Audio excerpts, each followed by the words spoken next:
Vandiperiyar case 6 വയസ്സുകാരിയുടേത് കൊലപാതകം തന്നെ. അന്വേഷണത്തിന് വീഴ്ച പറ്റിയെന്ന് കോടതി. ഇന്നലെ കോടതി പോലീസുകാരെ വിമർശിച്ചുകൊണ്ട് ഇന്നലെ വന്ന വിധിയാണ്.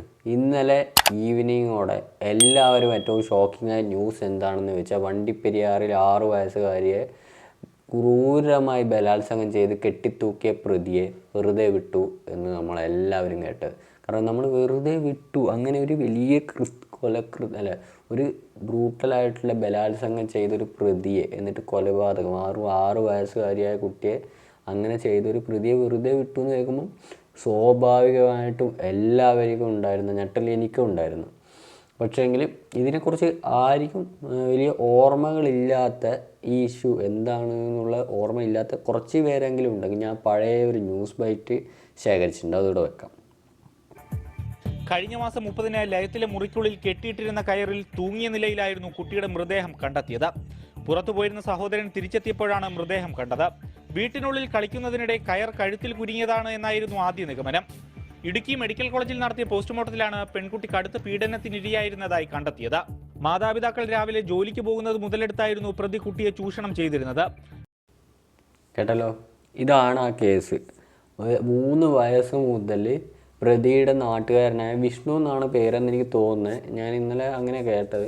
അവൻ വണ്ടിപ്പെരിയാറുള്ള, അതായത് കുട്ടിയുടെ ചേട്ടൻ്റെ ഫ്രണ്ട് 3 വയസ്സ് മുതൽ ആ കുട്ടിയെ മുട്ടായിയൊക്കെ കൊടുത്തിട്ട്, 3 വയസ്സുള്ള കുട്ടിക്ക് എന്തറിയാം, ആ കുട്ടിയെ പീഡിപ്പിച്ചുകൊണ്ടിരുന്നു, ബലാത്സംഗം ചെയ്തുകൊണ്ടിരുന്നു. അവസാനം അവനങ്ങനെ ബ്രൂട്ടലായിട്ട് റേപ്പ് ചെയ്യുന്നതിൻ്റെ ഇടയിൽ ആ കുട്ടിക്ക് 5 വയസ്സ് പ്രായമുള്ളപ്പോൾ ആ കുട്ടി മരണപ്പെടുകയും ഇവൻ വാഴക്കൊലയൊക്കെ കെട്ടിയിടില്ലേ, ആ പഴുക്കാൻ വേണ്ടി നമ്മളെ വീട്ടിലൊക്കെ അവിടെ കെട്ടിയിട്ട് ആ രീതിയിൽ ചാക്കിൻ്റെ ഇടയിൽ കെട്ടിയിട്ടിട്ട് പോയി.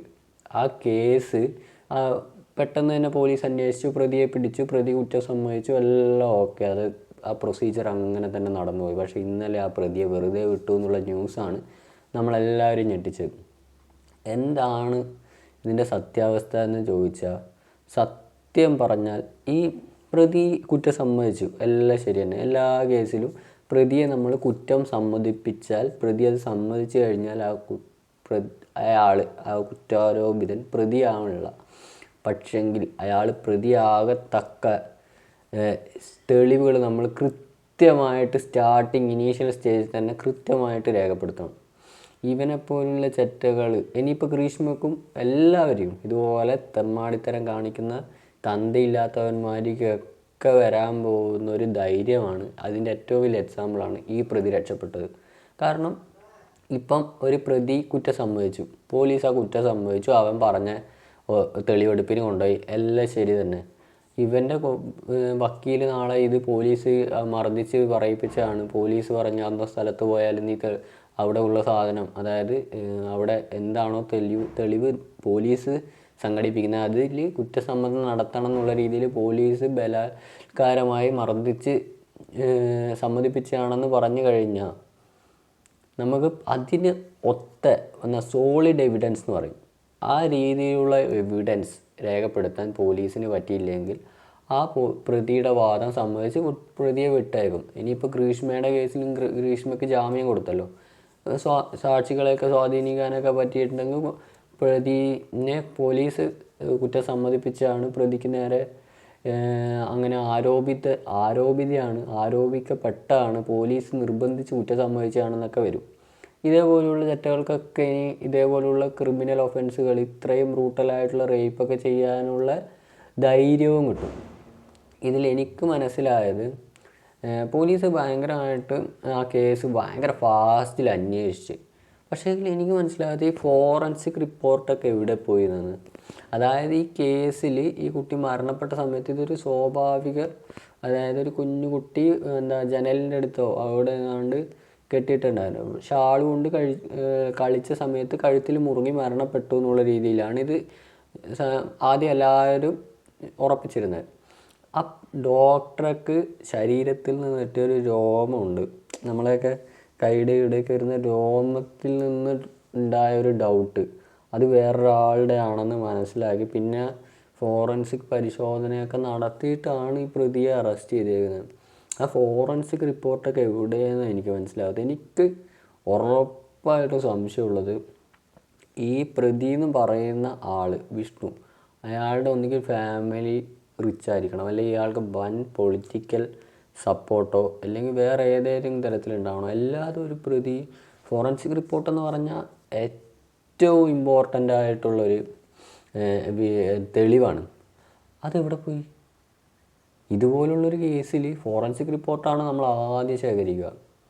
എനിക്ക് മനസ്സിലാവുന്നില്ല, ആ ഫോറൻസിക് റിപ്പോർട്ടൊന്നും ഇല്ലാതെ പ്രതി കയറ് കണ്ടെത്തി, അല്ലെ പ്രതി തൂക്കിയിടാൻ നോക്കിയ ഷാൾ കണ്ടെത്തി, പ്രതി ആ റൂമിൽ പോയ സമയം കണ്ടുപിടിച്ചു, പ്രതിനെ ആ പരിസരത്ത് കണ്ടവരുണ്ടെന്നൊക്കെ പറഞ്ഞാലൊന്നും അതൊന്നും ഒരിക്കലും സോളിഡ് എവിഡൻസ് ആയിട്ട് കോടതി എടുക്കില്ല. നമുക്ക് കോടതിനെ ഒരിക്കലും കുറ്റം പറയാൻ പറ്റില്ല. നമ്മൾ ഇന്ത്യൻ ഭരണഘടന പ്രകാരം ഒരാൾക്ക് ശിക്ഷ കിട്ടാവുന്നതിനേക്കാൾ കൂടുതൽ ലൂപ്പ് ഹോൾസ് ഉള്ളത് ശിക്ഷയിൽ നിന്ന് രക്ഷപ്പെടാവുന്നതാണ്.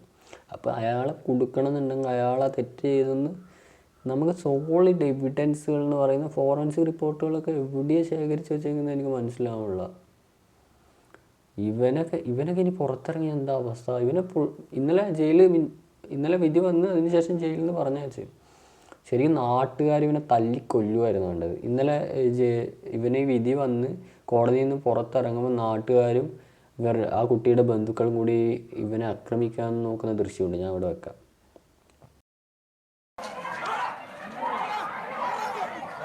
വിധി പ്രഖ്യാപനത്തിനു ശേഷം പ്രതിയെ കോടതിക്ക് പുറത്തേക്ക് കൊണ്ടുവന്ന പോലീസുകാർ, പ്രതിക്ക് നേരെ പെൺകുട്ടിയുടെ കുടുംബം, നാട്ടുകാരെല്ലാം വലിയ പ്രതിഷേധമാണ് അവരുടെ ഭാഗത്തു നിന്നുണ്ടാകുന്നത്.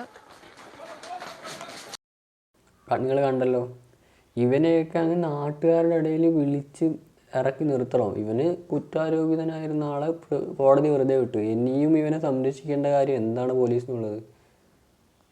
ഇനി ഇവൻ്റെ പുറകെ ഇതേപോലെ സംരക്ഷിച്ച് പിടിച്ച് നടക്കുമോ? ഇവനെന്തായാലും വെളിയിൽ ഇറങ്ങുമല്ലോ.